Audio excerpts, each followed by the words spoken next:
Okay.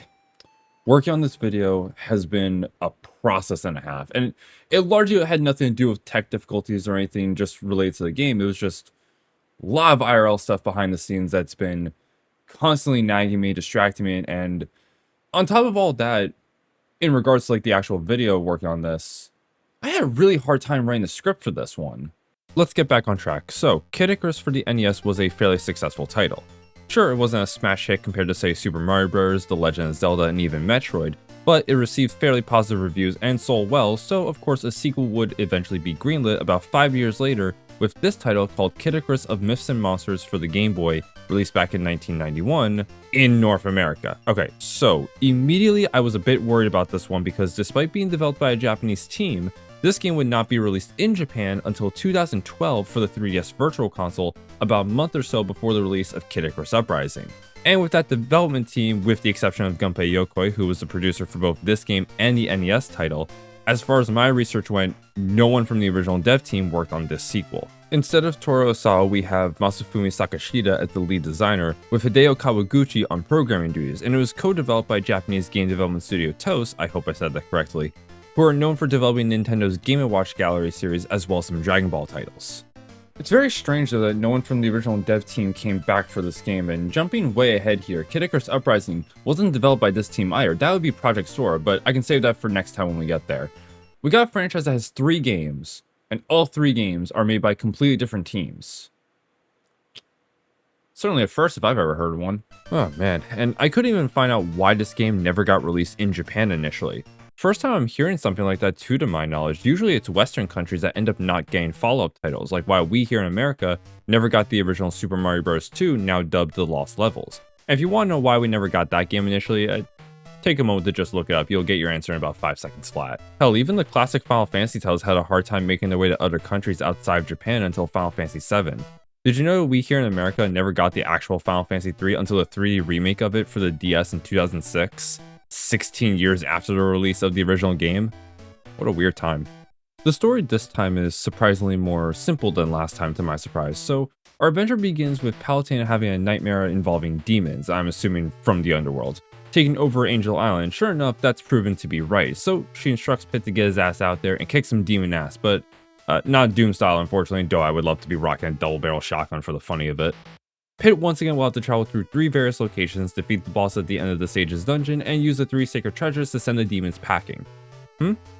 Oh, what happened to the treasures, you might be wondering? Well, after the last game, Palutena decided that, I guess to keep them safe, she entrusted them to the 3 fortress guardians, which, hey, Palutena, these guardians look an awful lot like the demons that are invading us. We got a Minotaur who breathes fire, a skull with wings from what I could find is actually just called Skull Wing, very clever guys. And finally this fire snake thing, whatever the fuck it's called, I don't remember its name, I'm sorry I didn't write it down. Anyway, after a hellish trek, we get the 3 MacGuffins, and before the final battle, Pit gets equipped with the, wait, Palutena, I have all 3, why are you just giving me the wings here? I need the armor and shit, why not just, oh shit. The big bad of the game, Orcus? Yeah, Orcus, I'm going with that. I hope I said that right. But anyway, he pops up out of nowhere, freezes Palutena and takes her away, with Pit giving chase and takes out Orcus and frees Palutena once more. Now next time, don't leave the treasures with something that might try to kill us later. Peace is restored once more to Angel Land, and Pit flies up into the sky and gets a bit too close to the sun, his wings fall clean off. Of course, this is clearly a reference to the story of Icarus in Greek mythology about an angel who flew too close to the sun and burned his wings. Greek mythology is quite interesting, I gotta say. Alright, so very simple story, not too different from the original NES game, just replace Medusa with Orca since it's similar in some regards, but given how short the game is, it's only about 2 to 3 hours long, I wasn't really interested in the story necessarily. So how does this game play? Well, let's start with what stuck from the original. The shops, Black Market, Hot Springs, Sacred Trials, yeah, these all came back. Not surprised, but you never know with sequels, sometimes they do like to change things up a bit. And speaking of changing things up, let's start with Pit here, who's gotten a nice upgrade since the last game. No, he still can't fly at will, though they did give us a new power-up that gives him temporary flight for a bit, so that's neat. He may not be able to fly at will, but he has gotten some control of his wings. By mashing the A button while in the air, Pit will flap his wings, slowing his descent and making platforming a lot easier. Okay, well I say a lot easier, but to my surprise, the do-or-die platforming is gone, the bottomless pits are also gone. Myths and Monsters decided to make the camera move in all directions when moving around this pit, allowing us the ability to backtrack to earlier sections of a stage, which is incredible. It helps gives this game a sense of exploration and such, is what I would say, but like the original, the stages for World 1 and 3 are vertical paths, and World 2 is a horizontal path. Same as the NES game, but with the vertical stages, now if you go left or right, there's a chance you might be seeing the same things over and over and over again, and that's because you are. Like the original in those vertical worlds, moving through an open space on the right side would move Pit over to the left side and vice versa. While they brought this new approach to the level design with the camera being able to move around in any direction without, the fear of do or die platforming, they kept the same level structure that was in the NES game, and I'm 50-50 on this because on one hand, I welcome the new sense of freedom and the removal of do or die platforming that makes the NES game more challenging, but removing that challenge not only takes it away, but also makes traveling through these levels on your first playthrough feel incredibly trippy. To be fair, I kind of look at this looping problem to be a result of the term known as screen crunch, which is something that tends to have a not so positive reception when it comes to handheld games. I mean, just go take a look at Mega Man Base with the Game Boy Advance. Now, I'm happy to say that dungeons are pretty much the same as last time in terms of just about everything. The screen crunch is still a problem, but the obstacles from the previous game are still here, and I can't help but notice the spikes here, they move painfully slow. Like, I sit here and I stare at these and I'm like, oh no, it's depressed.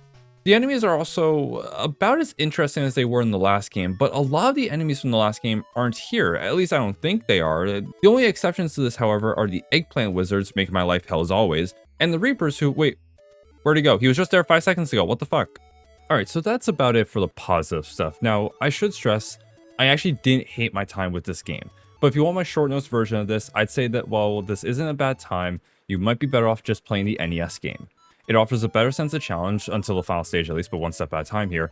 And while you don't have the freedom to backtrack, you don't feel like you're at an endless loop because of the screen crunching, which I prefer not dealing with. Now to get into more detail, I really don't like what they did to power-ups in this game. Just like the last game, we got the protective crystals, the fire arrows, and the sacred bow, all working the same way as they did last time. I think so, at least. I say I think because I never got the protective crystal, and I barely got to use the rest of them because of what they decided to do. So instead of just being active at all times, which I'll admit was a little crazy, but I didn't think it trivialized the original in any way, and they weren't even active in dungeons, so it didn't really matter. What they did in this game was make it so that certain power-ups will only be active if your health is high enough. And this is classic Kid Icarus we're talking about. Do you have any idea how hard it is to keep my health high enough to keep a power-up active? It's not very easy. I got the sacred bow and the fire arrows to make my life a bit easier when I was able to use them, but man, this change blows.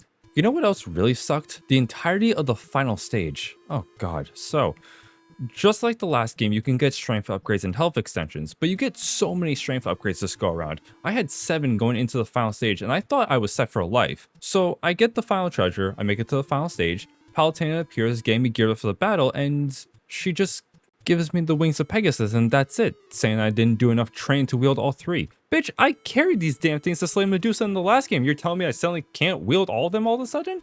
Did wearing them in the last game really fuck up Pit's by that much? Well, regardless, that's not that big of a deal compared to just about everything else about the final stage. Man, I didn't really like this level at all. So many enemies that can rip your health like tissue paper very easily, very tight pathways that Pit can barely fit through because his spray is massive, and so many goddamn spikes that hurt you if you so much as looked at them weird, and they're all over the place. Mega Man would have a panic attack if he saw all this. In retrospect, I'd rather just play the auto-scroll from the NES game again. But what really makes this entire final stage an absolute train wreck is Pit's control.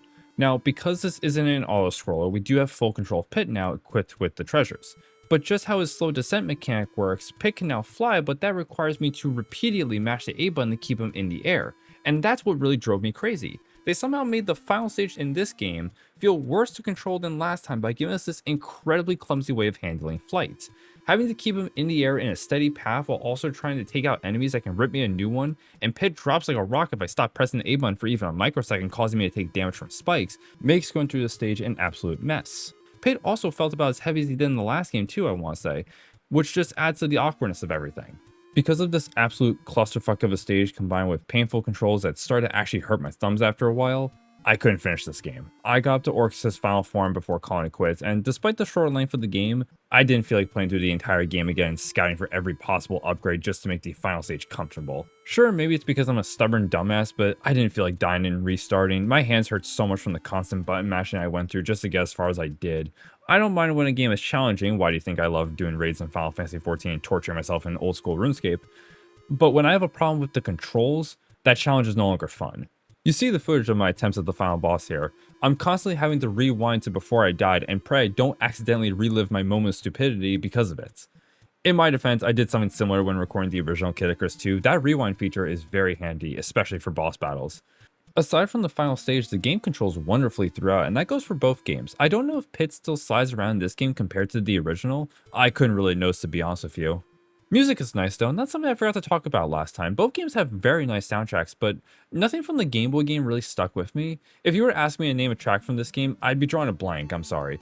But the NES game, most likely due to how much time I spent playing this, I can hum the main theme of it for hours. I really enjoyed it. Kid Icarus of Myths and Monsters is a more than playable game, and like I said earlier, despite the mess of a level in the end, I enjoyed my time with it. I'm glad I got to experience the forgotten sequel of the series, but with what little information I was able to find regarding the game, I can imagine that this game didn't really do as well as the NES game. It did receive plenty of positive reviews and such, but I suppose it didn't sell enough that after this, the Kid Icarus series would end up in limbo for the foreseeable future. The series wouldn't start gaining traction again until Super Smash Bros. Brawl for the Wii, where the Flightless Angel would join the roster of available fighters. The creator of the series, Masahiro Sakurai, would be tasked with developing a game for Nintendo's upcoming handheld, the Nintendo 3DS, and that's how the eventual revival of the series, Kid Icarus Uprising, was born. Alright, hey everybody, this is awkward because usually I have outros already recorded, ready to put into video as I begin editing it, but I had an outro originally recorded for this video and I wasn't exactly happy with how it turned out because I kind of just rambled nonstop about all kinds of stuff. I was originally going to go in more depth about what I was planning to do to look at Kid Icarus Uprising, but I think it's better if I just save that for the Uprising video. So I'm just going to essentially do a whole new intro, keep it nice and short and simple, and just sign off for the night proper. Okay, I say night, as you can clearly see from my windows, it's still daylight outside. It's about 3:30 p.m. at the time of me recording this bit for the video. So well, whatever time you're watching this video, I suppose it doesn't matter. But yeah, just sorry for the wait on this one too, because this video should not have taken as long as it did. Just the entire I started working on this video right after I finished the NES game for that video, and the entire month of March was a roller coaster of shit to deal with.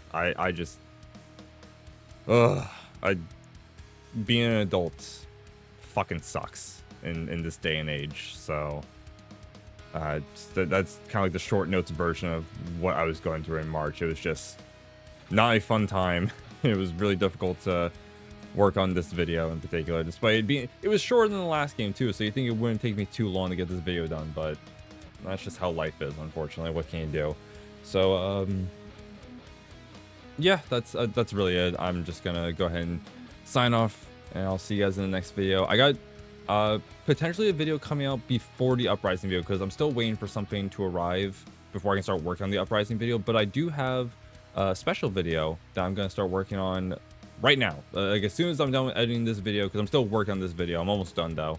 But as soon as this video is done and uploaded and everything, I'm going to immediately start working on a video to kind of bridge between this video and the Uprising video. But hopefully you guys won't be waiting too long for that video and the Uprising video as well. And also, one more thing as well, if you guys are at all interested to make up for the delay on this video, there is a link in the description to my Discord server.